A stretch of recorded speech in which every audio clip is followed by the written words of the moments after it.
Hello, voices. I'm Joe Troy, and welcome to a VoiceOver's audio adventure, a bi-weekly podcast where we talk voiceover, audio, and everything in between.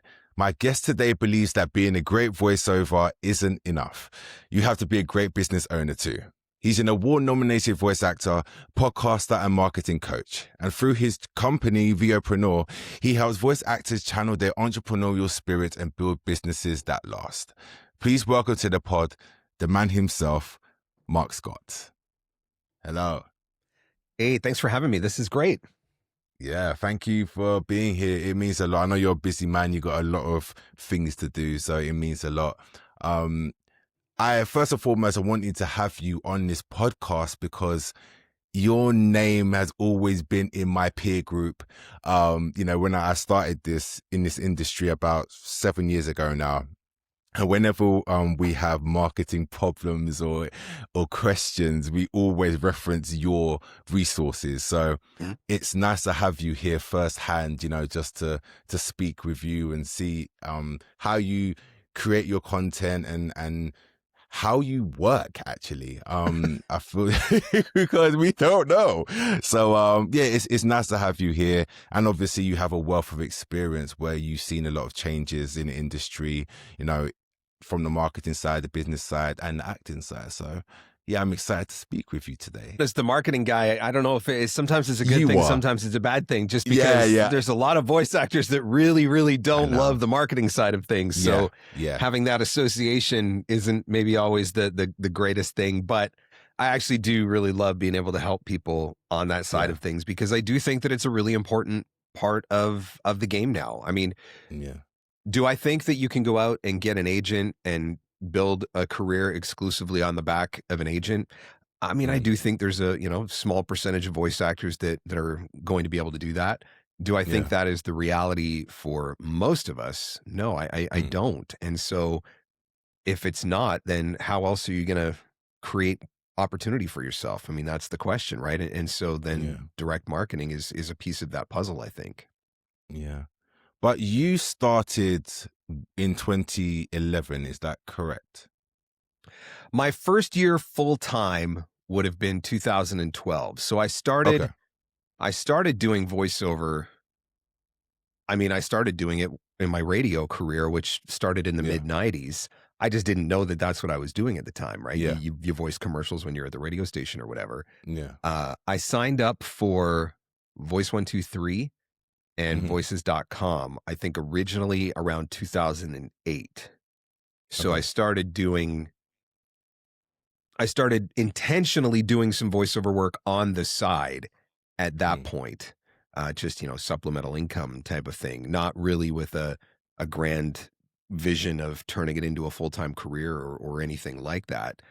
But then, life happens and circumstances change, and an opportunity presented itself to try to do it full time. And so that's what happened in 2012 then. Yeah. And when you made that pivot into, officially saying, I'm going to be a VO, when did it hit you that this is a business and I need to get my shit together?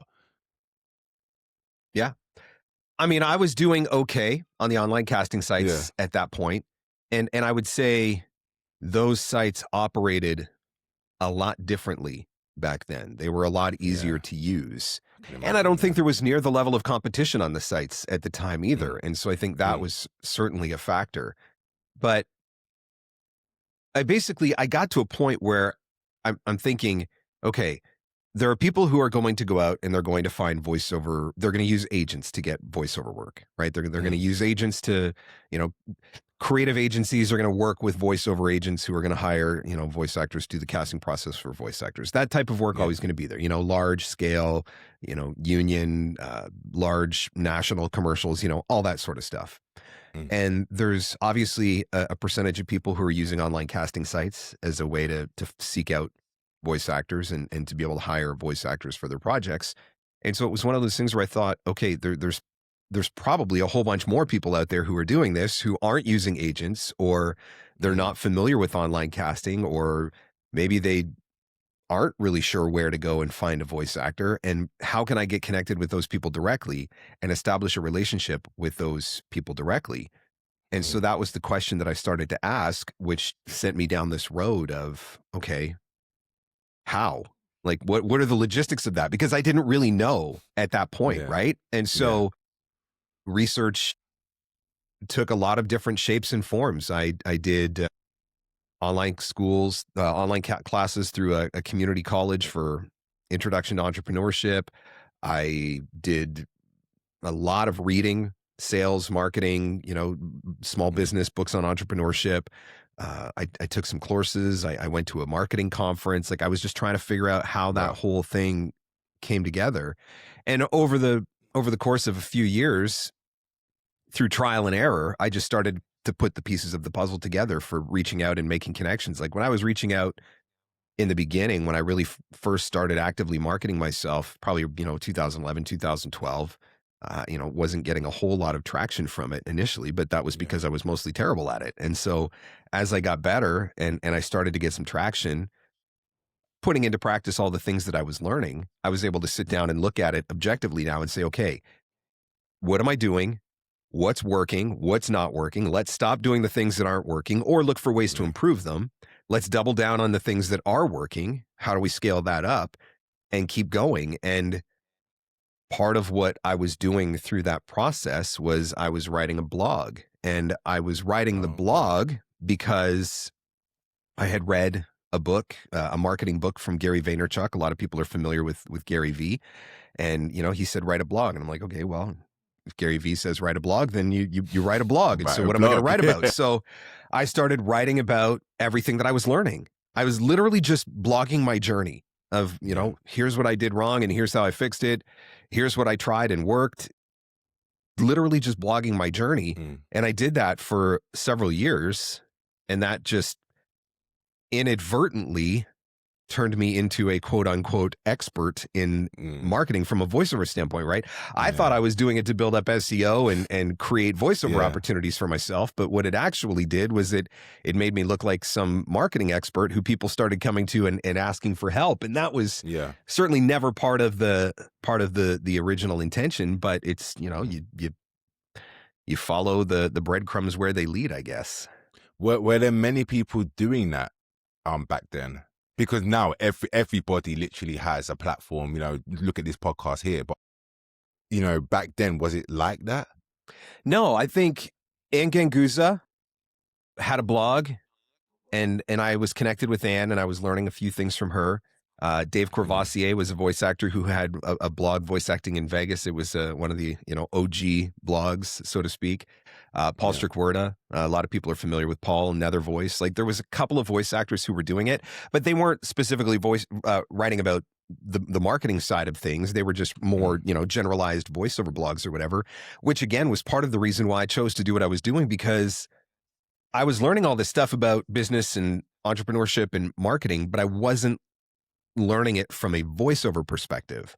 I was learning it from a generalized, here's marketing, here's social media, here's entrepreneurship. And then I was having to try to adapt that to voiceover. And I was doing that for myself because I couldn't find a lot of options at the time that did anything like that. Yeah, now there's a bunch of people who are teaching similar things, and some of them are fantastic, and some of them maybe not so much. I don't know. I don't know all of them. But yeah, back then at that point, there was not a wide market. I don't even think podcasting existed at that point. So what marketing strategies do you think are working now that weren't working, say, about 5 years ago? I think video is probably the biggest one. And the irony of video for me is, you would think as voice actors and creatives that the step to video wouldn't be that big of a step. But the reality is most people are just terrified of it. And so it does feel like this expanse that cannot be crossed. And so there are a handful of voice actors who are doing video at like the upper levels Tawny Plattis, Stefan Johnson, Hunter Peterson. I mean, they're among the top YouTubers that are YouTubing, and they're voice actors. And Stefan doing TikTok more so, but you know, there's a handful that are doing it like that. But it's surprising to me. I've been teaching about video for a number of years, but the number of voice actors who will actually sit down and embrace it is really, really small. And so I really think there's a missed opportunity there. I think a big reason why it's a missed opportunity is, you know, 5 years ago, Instagram was a photo sharing platform. Yeah. And now it's a video sharing platform. You know, 5 years ago, LinkedIn was a place where you wrote long text posts about work. And now LinkedIn has a dedicated feed for video, right? Like scroll through your Facebook feed and every other post, if not more, is video. Like that's the content that is being consumed now that wasn't being consumed at that level a few years ago. And so I think there's a lot of potential there. And I think it's, I also think though it still continues to be a real missed opportunity for a lot of voice actors who are not embracing it. Yeah. I think it's the consistency thing with that, with Sure. a lot of people. Because you can make a video, you can make a couple videos in a week, but at the end of the day, what we do as voice actors is pretty much the same thing all the time. Like, there's very rarely that, you know, you're going to be doing something completely different in the world of voiceover, and that's where you have to be creative, and not everyone's going to have those crazy ideas. So that's where I think there's a misconception though, because if you look at what Stefan's doing, his TikTok is not about voiceover, right? True. His TikTok is about food reviews, but he's got a great voice. And as he's built his network and built his platform, it's turned into opportunities for him. If you look at what Tawny Plattis is doing, every once in a while she does some voiceover related content, but she's also doing a lot of nostalgia stuff and you know, just stuff that resonates in a different way. Hunter Peterson's doing a lot of, you know, just general life stuff, goofy animation stuff. Like he's just having fun, and it's just content that resonates with people. And so it's not like, you know, I don't think that I don't think any voice actor is going to embrace a successful video strategy where every day is like a day in the life of going into the booth and recording another audition.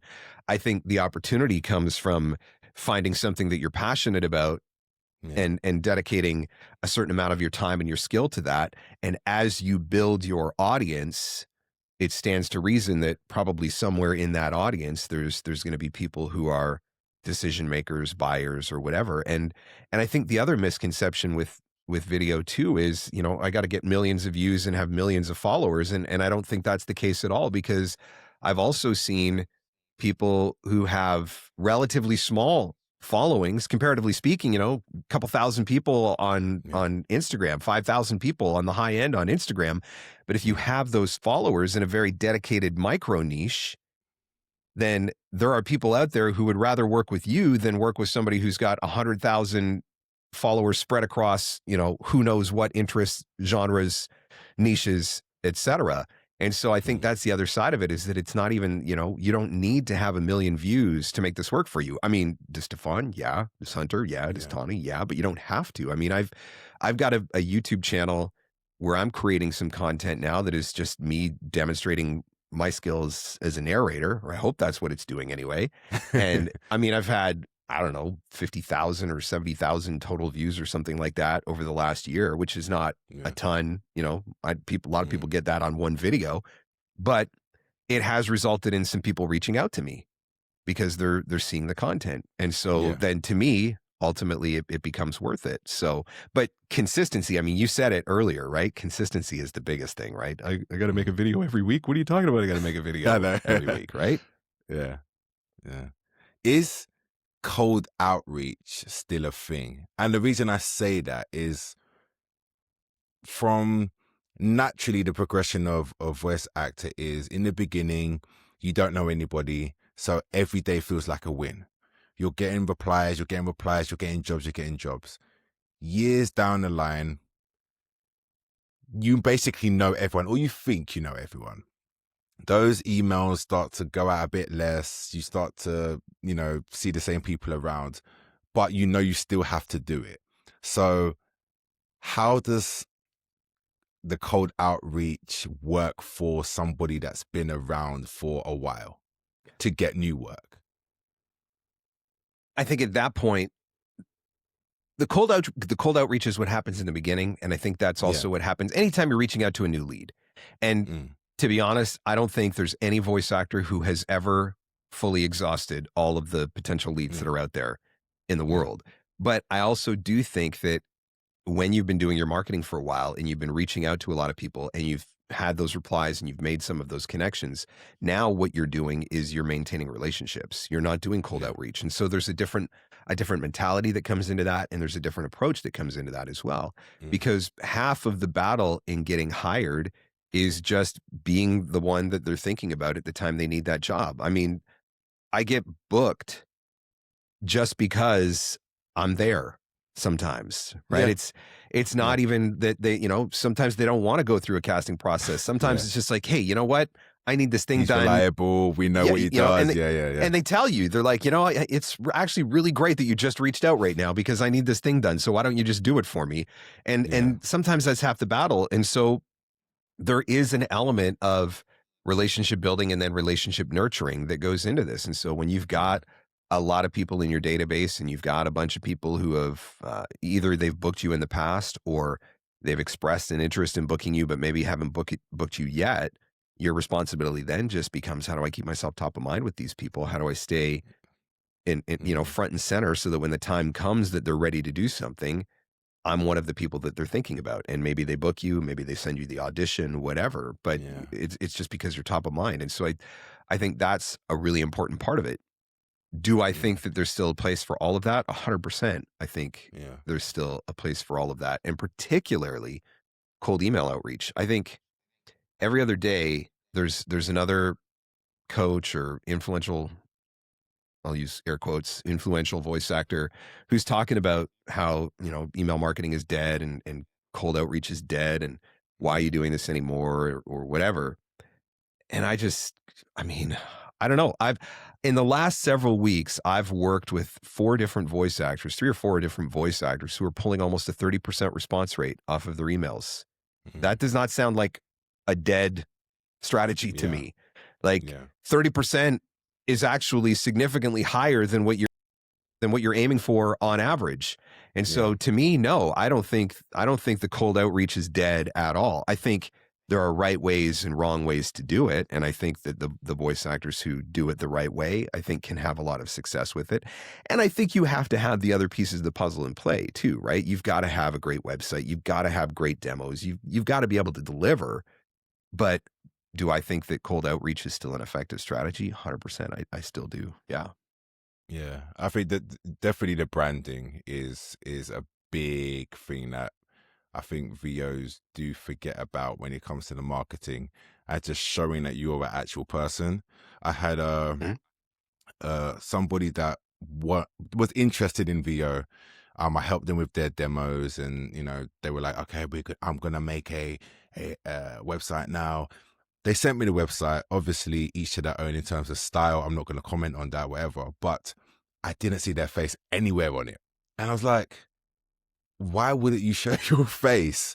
And the reason I said that is because the client wants to buy into who you are, not your voice, who you are. And, that goes hand in hand with the, building relationships and, and cementing those relationships, because if there's no face to a name, then what's the point? Yep. No, I agree completely. I think that we have been being faceless was actually the standard when I was getting started in the industry. Yeah. People weren't getting headshots. Like that was not a common thing to do. Like your brand was your logo basically. Yeah. But that is one of the things that I do think that has shifted. And I think you're right. I think part of that is just, it's easier to establish a connection with someone when you can, when you can see them. And I understand why some people are hesitant. I mean, I've talked to 60-year-old people who sound like they're 12, and I've talked to 12-year-old. I remember doing this. I remember doing an intake call with a guy. I think he was like 19 or 20 years old, and I think he had the deepest, richest bass voice that I've ever heard in my entire life, but he looked like he was 12. And so if you put his face up on the internet, you know, like there would have immediately been a judgment call that was made just based on his picture. Yeah. And then as soon as you hear his voice, you're like, holy crap, where did that come from? Right. And so I do think that there are certain instances where I understand why people are hesitant, but one of the universal truths of sales and marketing, and I think it's been this way for hundreds of years, is that we do business with people that we know, like, and trust. And one of the ways that you get to know, like, and trust someone is by being able to put a face to the name. Yeah, definitely. What diversification strategies should voice actors be exploring? One of the things that I have been starting to research a little bit, and I don't, admittedly, not an expert at this point, but I'm really intrigued by the concept of user-generated content, UGC content. Yeah.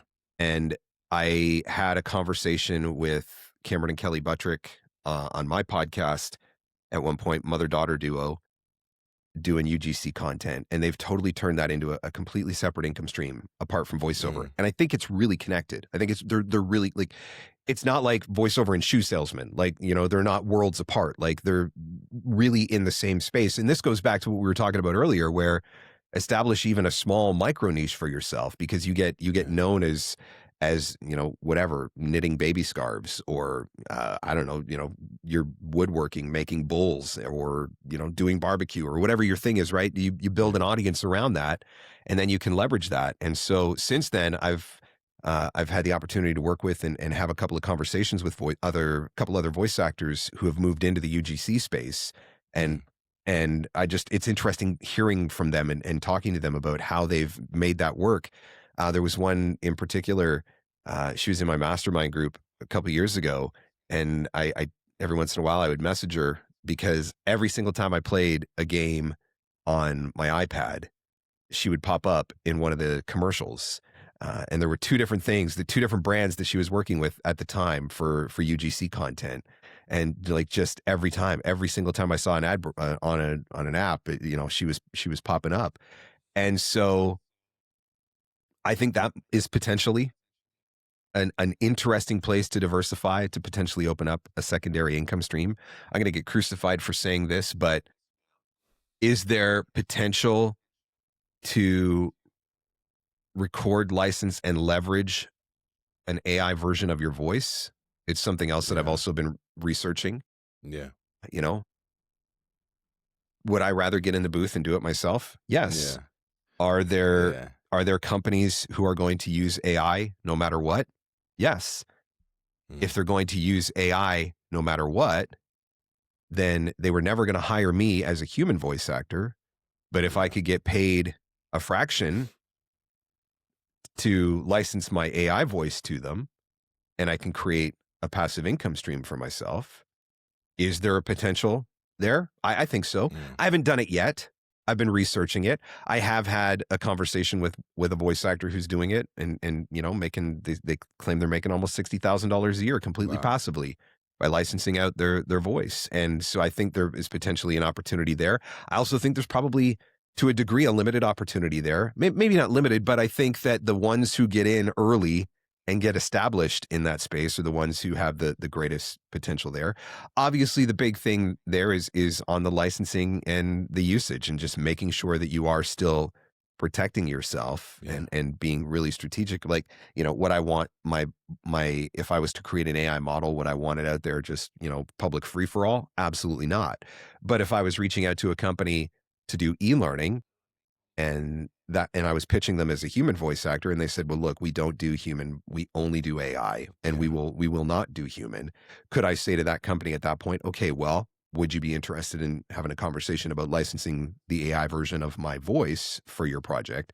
And so then we're in a situation where it's a contained environment. I have control over it. We can license it, agree on usage or whatever. Would I be open to a scenario like that? Maybe. Yeah. So I do think it's an important conversation to have, because I don't know what's going to happen with voiceover. I don't, and I won't pretend to know.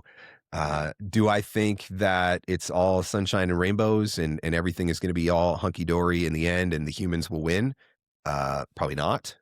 Yeah. Do I think that we will, end up in a completely cyborg, robot-driven dystopian nightmare where, no human ever speaks again? I hope it doesn't go that far, right? But, I mean, if you asked me about that in 2024, I'd have been like, everything's fine. I haven't had any issues. Last year, I lost a crap ton of money to AI. I lost a crap ton of money to AI. Things developed very, very rapidly. Very quick. Yeah. Right. And so what does that mean? It means I'm always on the lookout for, are there other areas where I can venture into where I can still do voiceover? Because I do think there are people who are always going to use it. I've had a lot of conversations with clients who are like, yeah, no, we hate it. We hate it. And we only want to work with humans. And so, I think there's always going to be opportunities there, but does it hurt to have alternative income streams? No, it doesn't. And am I going to make it as a successful day trader on the stock market? History says no. Yeah. It's one of those things where we're all thinking about it, and you could talk about this all day, and we're just going to have to wait and see. But yeah, you're trying to be ahead of the wave and trying not to get swallowed up. But we'll see. You spoke actually in the beginning briefly about pay to plays, and I also started on pay to plays on Fiverr, which is not a pay to play, but it is a pay to play. Yep. I personally have found Fiverr change a lot since I started. Yes. Where to the point where I probably don't get any bookings on it anymore. Whereas in the beginning, I literally, it was like this, my climb. Yep. What are the changes that you think are making it like this, where people aren't getting as much work? And also, would you recommend it still for newbies? It's interesting because you said that Fiverr's not really a pay to play. And if you think about it compared to like a voices.com or a Voice123, it's not a pay to play. But the reality is Fiverr is absolutely a pay to play. 100%, because the they voice take actors, money from you. well, they take money from you, but also they're making money by trying to get you to boost your listings. Yes. Right? Which wasn't the case when I started. No, it wasn't. Yeah. And so that's one of the big things that has changed. If you signed up for Fiverr, I don't even know, 8 years ago, 10 years ago, maybe even 5 years ago, it worked a lot differently. You created your listings, you put out all your gigs, and away you went. And now, if you want to be found in search, you really do have to pay to play. And so unless you're willing to spend the money to promote all of your gigs, it's going to be a lot harder for you to generate opportunity for yourself. On the flip side of that, one of the other things that I've seen, and I'm not on Fiverr, just to be clear, and I've never been on Fiverr, but I have conversations with people who are on the platform, and I'm always trying to just keep up with what's going on. So on the flip side, we think, crap, now they're just another pay-to-play site that's taking money out of our pockets to make us have opportunities or to get opportunities. The rates have also gone up on Fiverr. Yeah. That seems to be, and again, not on the platform, but from the conversations I'm having with people, that seems to be a pretty universal opinion, is that rates are going up. I've seen evidence from voice actors who are getting very close to GVAA rates for work that they're doing on Fiverr, which is incredible. I mean, that was definitely not the case 10 years ago. Yeah. And so then the question becomes, it's how you frame it at that point. Start any business. I don't care what the business is. Start a plumbing business. You better have money in the budget for customer acquisition, because just because you become a plumber and you buy all the tools doesn't mean that you are automatically going to have plumbing jobs every day of the week. There is a cost to acquiring new customers. Once upon a time, you put an ad in the yellow pages or you put an ad in the classified. Now, maybe you're doing social media ads, or maybe you're running ads on the local radio station, or maybe you're sponsoring kids' sports teams or whatever. But there's a client acquisition cost that comes with running that business and starting up that business. And if you look at, think of anything that you've signed up for on the internet where they give you a free 30-day trial, right? That free 30-day trial is money out of their pocket to try to acquire you as a customer. Yeah. So you can either be upset because Fiverr is now trying to get people to pay to promote their posts and be like, this isn't fair, they're taking money out of my pocket. Or you can frame it as, okay, well, I could spend the money on LinkedIn ads, or I could spend the money on working with a marketing agency, or I could spend the money joining my local chamber of commerce and creating relationships through networking there, or I could spend the money to promote some gigs on Fiverr. And as long as what it is costing you to acquire those customers is less than what you are earning from those customers, then you're still coming out ahead. And so I do think that that's part of what has to go on too. I think we get really upset anytime anybody tries to take money out of our pocket for anything. Yeah. But I think a lot of it has to do in how you frame it and the narrative that you build around it. Mm-hmm. What common mistakes are you seeing voice actors making these days, marketing wise? The ones that you work with that may have, been like, I want to start VO now. What are the common mistakes you're seeing? When you are starting out, in a lot of instances, people are starting out on a limited budget. And I understand that and I respect that. I did the same thing. I started out on a limited budget. But you have to understand that you are in a competitive industry.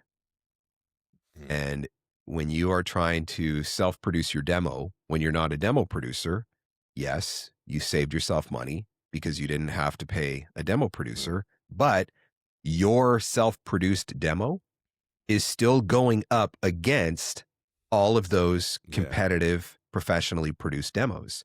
And so even though you saved yourself money, you're probably costing yourself money as well, because you're probably not realistically in the running for as many opportunities. And just to be clear, do I think every self-produced demo is bad? No, I don't. Don't send me your angry emails. I'm just speaking, generally speaking, right? I would say the same thing with your website. Can you go out and build a free website on Wix or Squarespace? Yes. Is it going to stand up against the top 20 other voice actors who would be your next closest competition? Does it stand up against their website? Because if your website looks like it's free and amateur, what does that say about you and your brand? Right? Like, I'm going to form an opinion, right or wrong, by looking at that website. And so I think one of the things that I see is everybody's trying to come in and do this free and cheap because they've been told, oh, just get a microphone and a pay-to-play site and away you go. And so they're trying to do this free and cheap, and it's not working, and they're frustrated. And I think that stands to reason for any business, right? No matter what, there's going to be startup costs, and you have to be prepared to make investments to get any business up and running. So I think that's one of the things. From the marketing side of things, direct marketing side of things, it's consistency, right? If you show up and you post a bunch of stuff on Instagram for a couple of weeks, and then you fade away, and then you come back a month or two later, or do that on TikTok or LinkedIn or whatever, like the algorithms are not going to show you the love. And so when you lack consistency, your efforts, no matter, you can be producing amazing videos, but if you're not showing up and doing it consistently, you're going to struggle. So I think that's another thing. And then the other thing is just the generic approach of, I'm going to find this list of 1,000 leads and I'm going to blitz them all the exact same. Hi, my name is Mark and I'm a professional voice actor. And do you keep a roster of voice actor emails? And you're going to get no responses. And then you're going to say, well, I sent 1,000 emails and direct marketing doesn't work. Well, no.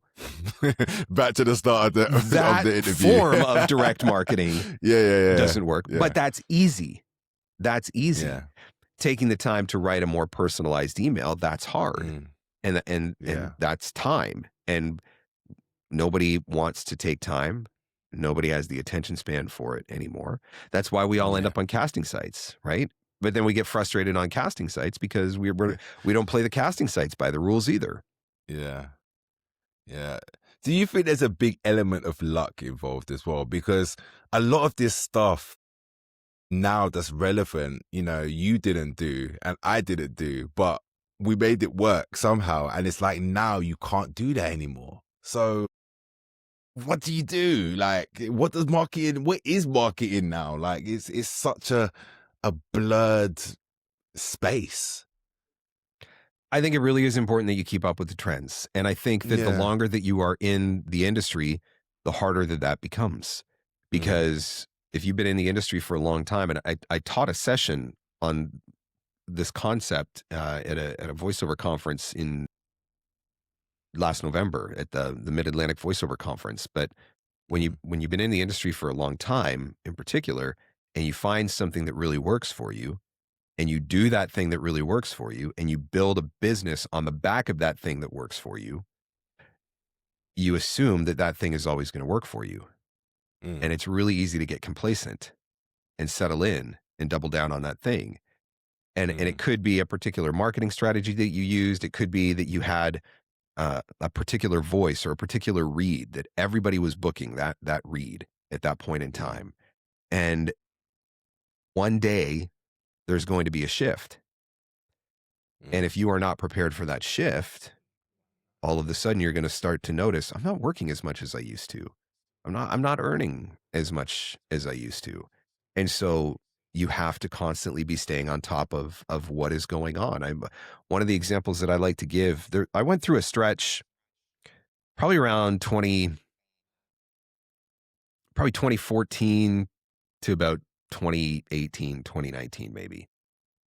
And I had a separate website, and it was theexplainerguy.com or something like that. I forget what it was exactly, but I literally branded myself as the explainer guy. And I felt like I was voicing every fourth explainer video on the internet. Like it was insane. And the reason why I was booking them was because every single one of those videos sounded exactly the same. And so you just kept, everybody wanted that sound. They wanted that style, that read, that tone, that direction, whatever. And I mean, I rode that gravy train for several years. As you should. And then one day I wasn't booking explainers anymore. Yeah. And it was because the read had completely changed. The style had completely changed. And I needed to go back and do some coaching and put out a new demo and you know, kind of pivot into this new direction. And so I think you've got to constantly be staying on top of that. I think that's why the most successful voice actors that I have conversations with never stop coaching, no matter what, right? Maybe they don't coach as much as they did in the beginning when they were getting started, but at least once a quarter, sometimes more, they're getting into a session. Maybe it's a private session. Maybe they're jumping in on a workshop, but they're staying up on what's booking now, because the read that's booking in 2026 maybe is a little bit different from what was booking in 2025. Maybe there's little different subtleties to it or whatever. And so you have to stay on top of those things. And so I think it's really important that you stay on top of everything with your coaching. And then I also think that it's important that you keep up with what's going on with your marketing. I mean, if you're still treating Instagram as a photo sharing platform all you're doing is posting the pictures that you had for dinner, because for a few years, that's literally what Instagram was. Instagram was just a place where everybody posted fancy pictures of what they had for dinner. That's not what Instagram is anymore.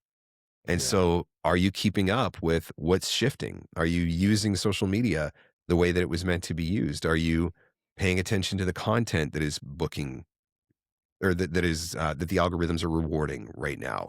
Right. And so it's that constant evolution of change. It's the only thing that stays the same is everything changes. It's a line from a country song from the mid-90s, and it's so true. And so are you keeping up with what's changing in email? Are you keeping up with what's changing in social media? Are you keeping up with what's changing in online casting? I mean, that's an example. The online casting one, I'm going through that right now. I've talked about it extensively. When I signed up for online casting originally in 2008, the way the site worked was you uploaded your demos and you auditioned your face off, and that was it. That was the whole premise of online casting. Now you have to upload samples, not demos, right? So you got to upload clips. You got to have 100 clips. Every one of those clips has to be individually tagged. They all have to be individually optimized for SEO. If you audition too much, you're going to get punished by the algorithms and you're going to get less access to auditions. So you have to be really strategic about what you're auditioning for. You have to be auditioning for likes because you got to maintain a certain audition to like ratio. Otherwise, you get punished by the algorithms. Like the whole system works completely different now. And so many people complain about it and get upset about it. And a lot of those people are upset because it used to work. Well, when I first signed up, this is how it worked. Well, okay, but you know, when I first signed up for Facebook, it didn't do half the things that it does now either. Like things change, right? And so you have to be willing to adapt or you will get left behind. It's everything you said is so true. It's also time consuming. 100%. And where I'm going with this is I'm sure you get a lot of people who want to do VO as a side hustle, quote unquote. Now, I believe those days are gone. You can't treat it as a side hustle and be successful unless you have this wild voice that nobody else has and you're in the right place at the right time. But the majority of people, you need to put in that time and effort.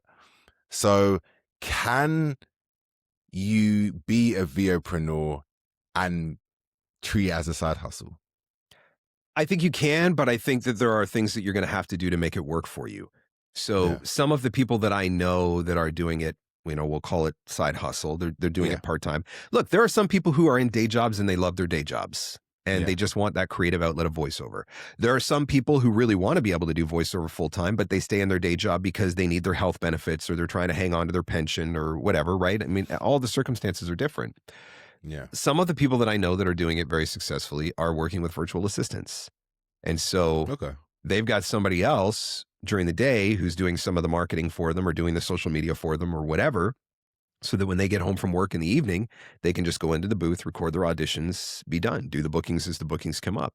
And so, I mean, I think that there are ways that you can make it work. I think not everybody is willing to do those things. I think there's misconceptions around that too. I think just the, you know, the idea of hiring a virtual assistant, it's like nobody's asking you to hire a full-time employee, but could you have somebody for 5 hours a week for $20 an hour? You know, if you're in a full-time day job, can you really not afford $100 a week if you want to be able to do voiceover? Like if the effort that person puts in books you a couple of jobs a week, they've already paid for themselves with profit. So can you really not afford it? Or do you just think you can't afford it? Right. And so it's the questions that you have to ask, but I do think there are ways to do it. I think that there are people who are just using online casting just to get that creative outlet or create some opportunities for themselves. I think there are some people who have managed to land some good clients in the past because they're very strategic about, you know, this is the type of work I want to do. This is the type of person that I'm going to go after. And they go out and they get those clients and then they hold on to those clients long term. And I think that's a possibility as well. I think the bigger thing is that you have to think about it realistically. Like, can you treat voiceover as a side hustle? Well, you know, and make six figures doing it? Probably not. You know, I don't want to say no because maybe there's a unicorn out there that can. But could you treat it as a side hustle and make $25,000 or $30,000 a year in extra spending money to put into your retirement account or make extra payments on your mortgage or, you know, beer money for the weekends or whatever? I think that's doable. Yeah. No. Yeah, it's crazy out there. But all right. I'm going to get to the part now where I like to call it the rapid fire, but it never ends up that way. We always end up just talking more. So I'm going to throw. So I got to keep my answer short and precise here. Is that the. Do you know what? You can if you want to. If you want to say more, you can. It never ends up the way I want it to, but let's have fun anyway. Okay. All right, man. First mic you ever bought? Marshall MX something. I forget the number. It was it was the first microphone that I ever worked off of. I had no idea what I was doing. All right. Take mic out of the equation. One piece of gear that you can't live without. One piece of gear that I can't live without. Well, I have a Mac Studio now. And I can't imagine, I don't know how I ever worked before I had a Mac Studio. Yeah, they are pretty good. Okay. So fast. Studio pet peeve. Studio pet peeve. I don't want to call it a pet peeve because I'm going to get in trouble, but when my kids come home from school, sometimes they're really loud and really excited. And even though I've double insulated and double layered, they get running around upstairs and all I can hear are footprints or footsteps across and I'm like pounding on the ceiling. Stop, I'm trying to record. Yeah. So I don't want to call it a pet peeve because I love my kids and I want them to have fun in the house. But at the same time, sometimes getting them to stop while daddy's trying to record is it's a challenge. I love that. Most random thing you've ever voiced. The most what? Random thing. Random thing. Yeah. Oh, man. We've all done some random things. I did an infomercial way back early in my career for this revolutionary shaving cream. And it was the most ridiculous spot that I've ever read in my life. Yeah. Revolutionary shave. That just says it all. Yeah, super slippery molecules. I'll never forget that line. Super slippery molecules. My family still makes fun of me about that every once in a while. The spot is no longer online. The company still exists, actually. They've totally rebranded themselves and you know, they're very hip and cool now. But yeah, going back then, which probably would have been like, oh man, I don't even know, 2009, 2010, maybe something like that. Like, I mean, it was everything that is cheesy and wrong about infomercials. And at the time I was like, wow, this is cool. I'm doing an infomercial. But you know, looking back on it later, like, oh my gosh, I can't believe I did that. And it exists on the internet. Oh, there'll be people looking for it now, I'm sure. Early bird sessions or late night recording? Oh yeah, I'm not a morning person at all. Really? I prefer early because by the end of the day, I just want to go sleep. Yeah, I mean, I don't love doing later sessions, but I am not a morning person. I like, and I guess maybe it depends on your definition of morning, but like if you're trying to get me in the studio before 10 o'clock, it's going to be a struggle. Like trying to get me in the studio to record. Yeah. It takes me a minute to get up and get moving and make my bacon and eggs and feel like a human and whatever. So I am not a morning person. My sweet spot is between 10 and 11. I like that. 10 a.m. and 11 a.m. Yeah. Yeah, I think I'm probably like to record. I think I'd probably be like 11 a.m. to 2 p.m. kind of in that window. Okay. Yeah. Okay. Best excuse you've ever used to turn down a low-paying gig. Best excuse I've ever used to turn down a low paying. You don't really need to give an excuse. Just say F off, really. Yeah, like usually so here's the thing. Yeah. I definitely turn down low paying gigs all the time, but I try to be really respectful about it only in that I don't want to assume that just because somebody hit me with a low budget once, they're going to hit me with the low budget next time. And that's true. Yeah. I have had times in the past where I've turned down a low paying gig and it was a low paying gig because they just didn't know what they were supposed to offer. True. And so when I came back to the table to have the conversation, then, you know, we're able to get the budget up a little bit because they had a better understanding. So I try to be really, I just try to not burn any bridges, I guess is really, because you never know, right? And hey, Bob works for a company and that company comes in and offers you $25 for a voiceover. But a year from now, Bob works for a different company and that company is doing $500 for voiceovers. I want Bob to remember that I was a good guy, right? Yeah. That's a really good point, actually. And it's going to make me second guess. Like there's so many times that recently I had something come through where they wanted me to work. It was like 5,000 words a week for a month they wanted me to do. And they wanted me to send everything within 24 hours. And for the World Cup, the upcoming World Cup. And I was like, oh, this sounds good. Like, big job. I gave them what I said, this is what I want. They came back and they said $20 per video. And I was like, each video is 10 minutes. I was like, and there was a part of me that's like, I really would have given them my mind, but like you said, you have to be very strategic and smart with what you say. Look, sarcasm is my default language. Yeah. So I have to be very careful. I have to bite my tongue every once in a while. And, has there been more than a time or two where I've come upstairs and, vented to my wife, like, you will not believe what this guy, whatever. Yeah. But when it comes down to actually writing the email, I try to be respectful and not burn any bridges. If VO disappeared tomorrow, which it might, we hope it doesn't, what business would you start? I would love to say that I would start retirement, but I'm not quite I'm not quite there yet. You're not that old. Shush, man. I'm not quite there yet. Yeah. What business would I start? I always like to think I have a wood shop in like I've got a wood shop, pretty decent shop, pretty well equipped, that I do not have enough time to actually go out and mess around. And so I've always said that, one day I'll retire and I'll finally get to start doing all the woodworking that I dreamed about doing all of these years. So, if the robots come and AI takes over, maybe there will be an opportunity for, handcrafted stuff from wood made by humans, and I'll start doing that and finally get to use my wood shop. It's probably pretty optimistic, but all right. And the last one is your journey so far in 3 words. Not done yet. Hey, you had that before, innit? I like that. No, that's the first time I've ever been asked that question, but that was quick. I've still got goals. I've still got goals.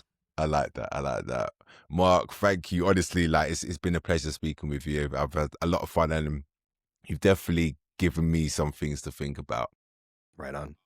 Before you go, obviously there are a lot of people watching, listening who may want to sign up to be the next VOpreneur. Would you like to give them a quick rundown of what it is you do and where they can find the information on it? Yeah, VOpreneur.com is the website, and I just teach the business and marketing side of voiceover. I don't do demo production. I don't do performance or anything like that, strictly business and marketing. And there's a lot of other resources on the website as well. I host a weekly podcast, and I do YouTube live streams where I do free Q&As for marketing, business and marketing Q&As for voice actors, and all that information is on the website as well, in addition to the courses, workshops, and private one-on-one coaching that I offer. So everything is at VOpreneur.com. Thank you. Awesome. Well, thank you everyone for listening, and I hope you learned as much as I did. And yeah, until next time, bye-bye.